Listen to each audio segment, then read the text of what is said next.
Hello everyone, आप सभी का स्वागत है मेरा क्लासेज में। मैं हूं डॉक्टर सुजाता, फिजिक्स एजुकेटर। हम सभी जानते हैं कि एमपी टेट का नोटिफिकेशन आ चुका है और इसका एग्जाम जो है दिसंबर में होने वाला है। तो इस एग्जाम की प्रिपरेशन करने के लिए आपके पास बहुत अच्छा टाइम है। अप्रॉक्सीमेट आपके पास 6 मंथ का टाइम है।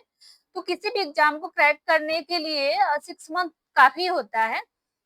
तो इस एग्जाम में हम देखते हैं कि जो एग्जाम होने वाला है आपका 150 मार्क्स का होने वाला है, जिसमें से आपका 120 मार्क्स मेन सब्जेक्ट से रहेगा और जो 30 मार्क्स रहेगा वो जनरल साइंस से रहेगा। तो जो आपका मेन सब्जेक्ट है वो काफी इम्पोर्टेंट रोल प्ले करने वाला है इस एग्जाम में। तो आपको ज्यादा फोकस आपके अपने मेन सब्जेक्ट पर देना है। तो जो मेहरा क्लासेस है वो क्या कर रहा है, आपके जो मेन सब्जेक्ट हैं और जीएस का जो पार्ट है उस सभी की प्रिपरेशन करा रहे हैं। काफी मीन्स अच्छी क्वालिटी दे रहे हैं और काफी मीन्स कम प्राइस में है, जो आपके प्रिपरेशन को काफी बेहतर बनाएगा, जिससे आप इस एग्जाम को क्रैक कर सकेंगे। तो इस एग्जाम को क्रैक करने के लिए जो मेहरा क्लासेस है आपको क्या-क्या प्रोवाइड करने वाला है, तो चलिए हम एक बार देख लेते हैं कि ये क्या-क्या फैसिलिटी आपको देने वाले हैं। इसके बाद हम देखेंगे कि जो आपका मेन सब्जेक्ट है, जैसे कि आपका फिजिक्स जो मैं पढ़ाऊंगी, तो फिजिक्स का जो सिलेबस है वो क्या है और किस तरह से हम शुरू करेंगे इस सब्जेक्ट को। तो चलिए देखते हैं कि जो मेहरा क्लासेस है वो आपको क्या-क्या देने वाला है। तो आपको क्या मिलने वाला है, तो देखिए पहले तो आपको रिकॉर्डेड लेक्चर मिलेंगे, ठीक है। तो जो ये रिकॉर्डेड लेक्चर हैं, ये आपके पास 24 आवर्स अवेलेबल रहेंगे। लाइव लेक्चर मिलेगा। डाउट सेशंस देने वाले हैं हम। देखिए डाउट सेशंस में क्या है कि अगर आपको किसी भी क्वेश्चन में डाउट आता है या किसी भी टॉपिक के रिगार्डिंग आपके पास कोई डाउट है, तो आप सीधे-सीधे आप पूछ सकते हैं, आपका ग्रुप बनेगा उसमें, ठीक है? और हम वीकली डाउट सेशन भी रखने वाले हैं, तो उसमें आपके जितने भी 1 वीक के डाउट होंगे, उसमें हम आप क्लियर करेंगे। इसके अलावा अगर आपके पास लगता है कि नहीं हमें अभी ज़रूरत है इससे क्लियर करने के लिए, तो आप जो भी आपका डाउट है, वो हमारा जो ग्रुप रहेगा उसमें आप पोस्ट कर सकते हैं। इसके अलावा आपको शॉर्ट्स नोट्स मिलने वाले हैं। शॉर्ट्स नोट्स का मतलब ये होता है कि एक तो आपको एक थ्योरी प्रोवाइड की जाएगी, ठीक है, विथ लेक्चर। और इसके बाद आपको उसी जो थ्योरी रहेगी मीन्स वन लीनियर में मीन्स पॉइंट टू पॉइंट आपको क्या मिलेंगे, उसके शॉर्ट्स नोट्स मिलेंगे। जो शॉर्ट्स नोट्स होते हैं वो रिवीजन के लिए काफी ही बेहतर मीन्स रोल प्ले करते हैं। आप कहीं भी मीन्स दैट कि अगर आपका लेक्चर 3 आवर्स का है, तो आप उसको क्या कर सकते हैं, अप्रॉक्सिमेट 15 टू 20 मिनट्स में उसको रिवाइज कर सकते हैं, किससे आप अपने शॉर्ट्स नोट्स से। इसके अलावा ये क्या आपको दे रहे हैं, 5000 आपको एमसीक्यू क्वेश्चन प्रोवाइड करेंगे, जिसकी प्रैक्टिस करके आप अपने एग्जाम को क्लियर करने के लिए काफी अच्छी प्रिपरेशन कर सकेंगे। इसके बाद आपको ई बुक्स भी प्रोवाइड किया जाएगा। तो अगर आपको बुक से लगता है कि नहीं हमें थोड़ा बहुत बुक से देखना है, तो जो आपको ई बुक्स रहेगा आप उसे प्रेफर कर सकते हैं या आप उसका प्रिंट भी ले सकते हैं। इसके अलावा आपको प्रीवियस ईयर जो क्वेश्चन आए हुए हैं वो भी आपको कराया जाएगा और आपको प्रोवाइड किया जाएगा। तो प्रीवियस ईयर क्वेश्चन जो होते हैं उससे क्या होता है कि हमें आइडिया चल जाता है कि किस लेवल का क्वेश्चन आने वाला है। ओके। और अभी तक के एग्जाम में जो प्रीवियस ईयर क्वेश्चन होते हैं, लगभग आपके जो 30% क्वेश्चन होते हैं वो प्रीवियस ईयर से ही आते हैं और जो आपके 70% क्वेश्चन होते हैं वो आपके नए बनते हैं। तो नए में भी यही होता है कि जो नए क्वेश्चन रहते हैं, पुराने क्वेश्चन के कभी उनके नंबर चेंज कर दिए जाते हैं, ठीक है, न्यूमेरिकल्स वैल्यू है वो चेंज कर दी जाती है। कभी-कभी क्या होता है, जैसे यूनिट एंड मेजरमेंट है, तो यूनिट से मेजरमेंट से कोई क्वेश्चन है तो कोई और क्वेश्चन पूछ लिया जाता है, ठीक है। तो इससे हमें आइडिया चलता है कि हमारा मीन्स दैट कि एग्ज़ाम का लेवल क्या होने वाला है और किस तरह से हम अपनी प्रिपरेशन को काफ़ी अच्छा बना सकते हैं। इसके अलावा जो करंट मीन्स जो करंट अभी चल रहा है, क्या है, किस तरह से प्रिपरेशन करनी है, आपको गाइड किया जाएगा। इसके अलावा आपको क्या-क्या मिलने वाला है देख लेते हैं हम। देखिए इस एग्ज़ाम को अगर आप इस एग्ज़ाम को देना चाहते हैं, तो इसके लिए जो आपका क्वालिफ़िकेशन है वो क्या होना चाहिए? तो इसके लिए जो आपका क्वालिफ़िकेशन है, अगर आप क्योंकि हम फ़िज़िक्स पढ़ेंगे, तो फ़िज़िक्स में आपका एमएससी होना चाहिए और प्लस आपका बीएड कंप्लीट होना चाहिए। अगर आपका बीएड मीन्स दैट कि आप पेयरिंग है, तो आप इस एग्ज़ाम को दे सकते हैं। और जो आपका एज है वो 22 से शुरू होता है। इसके बाद जो आपका सिलेबस है लाइक फिजिक्स में वो क्या होने वाला है तो उसे हम देख लेते हैं। तो जनरली जो ये आपका सिलेबस दिया गया है नोटिफिकेशन में तो इन्होंने क्या किया है कि पॉइंट वाइज इसको इन्होंने कैटेगराइज किया है और जो पॉइंट वाइज कैटेगराइज किया है तो पॉइंट वाइज में अप्रॉक्सीमेट जो आपका है ये 14 लाइक नहीं 16 पॉइंट में इन्होंने कैटेगराइज किया हुआ है और इन्होंने यूनिट नहीं बताया है, पॉइंट में ही इन्होंने दिया हुआ है। बट अगर हम यूनिट वाइज इसको डिवाइड करेंगे तो आपको 7 यूनिट इसमें मिलने वाले हैं, ठीक है? तो यूनिट वाइज हम देख लेते हैं कि जैसे आपके 7 यूनिट हैं उसमें हम क्या-क्या पढ़ेंगे, ठीक है?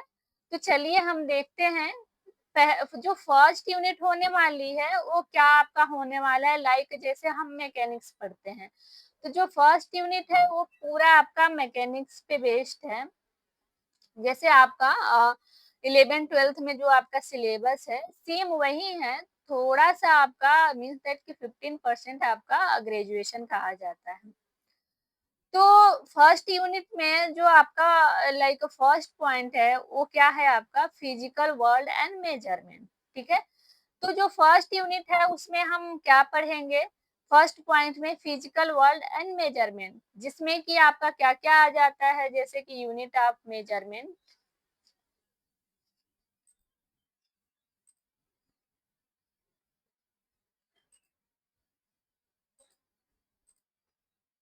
जैसे आप देख सकते हैं unit of measurement system of unit SI units fundamental and derive units length mass and time measurements क्या हैं इसके अलावा जो आपकी एक्यूरेसी है and precision of measuring instruments हैं ये आ जाएंगे इसमें error in measurements significant figures dimensional analysis and it's applications ठीक है तो जो आपका फर्स्ट यूनिट है इसमें हम क्या देखेंगे ये जितना सारा दिया हुआ है ये देखेंगे सेकेंड जो आपका पॉइंट्स आता है वो क्या है उसमें काइनामेटिक्स ठीक है जिसे हम हिंदी में क्या बोलते हैं गतिकी बोलते हैं तो जो हिंदी मीडियम वाले हैं ये हिंदी को प्रिफर कर सकते हैं और हम क्या करेंगे बाइलिंगुअल पढ़ेंगे जिसमें हम इंग्लिश भी रहेगा और हिंदी भी रहेगा ठीक है तो जो इंग्लिश मीडियम वाले हैं उनके लिए भी सही होगा जो हिंदी मीडियम वाले हैं उनके लिए काफी अच्छा होगा तो इसमें हम क्या-क्या देखने वाले हैं जैसे कि आपका काइनेमेटिक्स है तो काइनेमेटिक्स में आपका क्या-क्या आ जाता है जैसे कि आपका frame of reference motion in 1 2 and 3 dimensions position time graph speed and velocity uniform and non uniform motion average speed and instantaneous velocity uniformly accelerated motion velocity time position time graphs relation for uniformly accelerated motion vectors इसके बाद आपका vectors आ जाता है जैसे कि आपका position and displacement vectors क्या है addition and subtraction of vectors ठीक है आपने ये 11th एंड 12th में पढ़ा है इसके अलावा आपका क्या है relative velocity scalar product of vectors vector product concept of vectors, unit vector, resolution of a vector in a plane, rectangular components, ठीक है, motion in a plane, cases of uniform velocity and uniform acceleration, projectile motion। इसके बाद जो आपका third point है, तो third point में हम क्या देखने वाले हैं, देखिए ये सब आपका फर्स्ट यूनिट में ही चल रहा है, ठीक है, तो ये सारी चीजें हम कहाँ देख रहे हैं, फर्स्ट यूनिट में देख रहे हैं। तो जो ये आपका थर्ड पॉइंट है वो क्या है, लॉ ऑफ मोशन। तो लॉ ऑफ मोशन में आप क्या देखने वाले हैं, तो इसमें हम क्या देखेंगे, concept of force, inertia, Newton's first law of motion, momentum and Newton's in is second law of motion, impulse, Newton's third law of motion, law of conservation of linear momentum and its applications, equilibrium of constant forces, types of friction, law of friction, dynamics of uniform circular motion। इसके बाद जो आपका fourth point है first unit में, तो इसमें fourth point में आपका क्या है, जैसे वर्क, एनर्जी एंड पावर, ठीक है। तो जो वर्क, एनर्जी एंड पावर है, इसमें हम क्या क्या पढ़ेंगे, तो work done by a constant force and a variable force रहेगा, जिसमें कि आपका kinetic energy, work energy theorem, power, notation of potential energy, potential energy of a spring, conservative forces, conservation of mechanical energy, kinetic and potential energy, non conservative forces, elastic and inelastic collision in 1 and 2 dimensions. इसके बाद आपका fifth जो point आएगा, उसमें हम motion of system of particles and rigid body देखने वाले हैं, जिसमें कि ये सारे जो जितने सारे पॉइंट है, इस पॉइंट्स में हम देखेंगे। इसके बाद आपका ग्रेविटेशन आता है, तो आपको पता है ग्रेविटेशन में आप Kepler's law of planetary motions पढ़ते हैं, the universal law of gravitation, variation of acceleration due to gravity with altitude, latitude and depth, gravitational potential energy, gravitational potential, escape velocity, orbital velocity of a satellite and geostationary satellites देखने वाले हैं इस points में। इसके बाद next आपका seventh point है, तो सेवेंथ पॉइंट में आपका क्या है, प्रॉपर्टीज ऑफ बल्क मैटर, ठीक है, जिसमें कि आप क्या पढ़ते हैं, इलास्टिक बिहेवियर हो गया, stress strain relationships, Hooke's law, modulus of elasticity, pressure due to a fluid column, Pascal's law and its applications, viscosity, Stokes law, terminal velocity, Reynolds number, streamline and turbulent flow, Bernoulli's theorem and its applications, surface energy and surface tension, application of surface tension, ideas to drops, bubbles and capillary rise, heat, temperature, thermal expansion, specific heat, calorimetry, changes of state, latent heat, heat transfer, conduction, convection and radiation, thermal conductivity, Newton's law of cooling। इसके बाद आपका आ जाता है second unit, okay. तो second unit में हम क्या देखने वाले हैं, जो आपका सेकेंड यूनिट होने वाला है वो क्या होगा, थर्मोडायनामिक्स, ओके।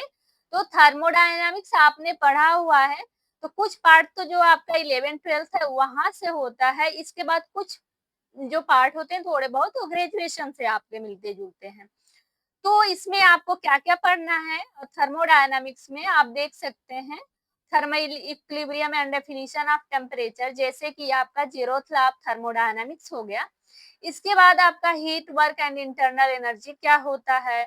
इसके बाद आपको देखना है first law of thermodynamics, second law of thermodynamics, reversible and irreversible process, heat engine and refrigerators, Carnot cycles and Carnot's theorem, equation of state of a perfect gas, work done on compressing a gas, kinetic theory of gases, degree of freedom, law of equipartition of energy and application to specific heats of gases, concept of mean free path and Avogadro's number, okay। तो इसमें इतनी सारी चीजें हम किसमें देखने वाले हैं, सेकेंड यूनिट, जो कि आपका पॉइंट 8 है, थर्मोडायनामिक्स। इसके बाद आपको यूनिट थर्ड है, जो यूनिट थर्ड है उसमें हम क्या देखेंगे, ऑसिलेशन एंड वेव्स। तो ऑसिलेशन एंड वेव्स में ये इतनी सारी चीजें आ जाती हैं जो हम ऑसिलेशन एंड वेव्स में देखेंगे। इसके बाद नेक्स्ट है आपका यूनिट फोर्थ। यूनिट फोर्थ में हम इलेक्ट्रोस्टैटिक्स को देखने वाले हैं, जो कि आपका पॉइंट नंबर 10 है। इसके बाद आपका 11 पॉइंट मीन्स दैट कि इसी यूनिट में आपका आने वाला है, फोर्थ में ही करंट, इलेक्ट्रिसिटी। इसके बाद magnetic effect of current and magnetism. और 13 पॉइंट में आपका क्या आ जाएगा, electromagnetic induction and alternating currents. इसके बाद आपका यूनिट 5 आ जाता है, जो कि आपका 14 पॉइंट्स है, जिसमें हम ऑप्टिक्स को देखेंगे। ठीक है, तो ऑप्टिक्स में क्या क्या पढ़ना है ये आपके सिलेबस में मेंशन है, आप वीडियो पॉज करके देख सकते हैं, और आपको ग्रुप में भी प्रोवाइड कर दिया जाएगा जो भी आपका सिलेबस है उसे, जो क्योंकि सिलेबस आपके पास होना चाहिए। और सिलेबस अगर आपके पास हो तो हमें ये पता रहता है कि हमें क्या क्या पढ़ना है। ठीक है, हम इधर उधर नहीं जाते हैं, जो हमें सिलेबस में है कम से कम उसे पूरा फुल कवर करना होता है। ठीक है, इसके बाद आपका 6th यूनिट आ जाता है, तो 6th यूनिट आपका क्या है, मीन्स दैट कि 15 जो आपका पॉइंट्स है मॉडर्न फिजिक्स। तो आपको मॉडर्न फिजिक्स पढ़ना है, यूनिट आपका क्या है, 6 है उसमें। इसके बाद आपका 16 पॉइंट्स आता है इलेक्ट्रॉनिक डिवाइसेस, जो कि आपका जो इलेक्ट्रॉनिक सब्जेक्ट है उससे रिलेटेड है, और ये आपका यूनिट 7 है। ठीक है, तो इस तरह से हमने क्या किया हुआ है कि इसको यूनिट वाइज कैटेगराइज कर लिया है। हालांकि आपका जो सिलेबस प्रोवाइड किया गया है, ठीक है, वो आपका क्या है, उसमें पॉइंट वाइज दिया गया है, जिसमें कि आपके 16 पॉइंट है। तो इस तरह से आपको ध्यान रखना है कि आपके सिलेबस में 7 यूनिट है, जिसमें कि आपके 7 सब्जेक्ट हैं, उसको आपको पढ़ना है। तो इस और हमने अभी एक्चुअल में ऑफर चल रहा है, लिमिटेड पीरियड ऑफर है ये, और जो ये आपकी फीस है वो 3999 है।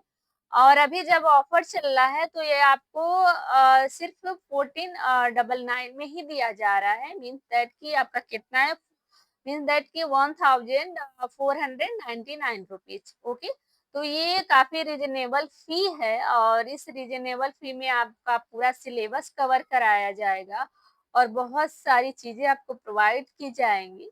तो काफी बेहतर है, आप इसे परचेज कर सकते हैं, क्योंकि आफ्टर लिमिटेड पीरियड ये फिर से जो एक्चुअल फी है मीन 3999 में ही मिलेगा आपको। तो इसलिए आप देर ना करें, आपको जितनी जल्दी हो सके उतनी जल्दी इनरोल हो जाए, क्योंकि आपकी जो क्लासेज है वो आज से ही स्टार्ट हो चुकी हैं।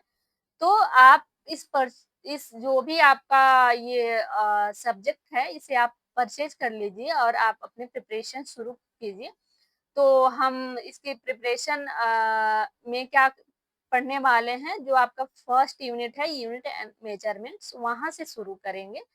तो आप आज के लेक्चर में ही आपको मिल जाएगा, मीन्स जो नेक्स्ट लेक्चर आएगा वो आपका क्या रहेगा, फर्स्ट यूनिट से स्टार्ट होगा, यूनिट्स एंड मेजरमेंट्स। तो थैंक यू, और आप अपने प्रिपरेशन को बेहतर बनाएं, जल्दी से जल्दी आप इस कोर्स को परचेज करें।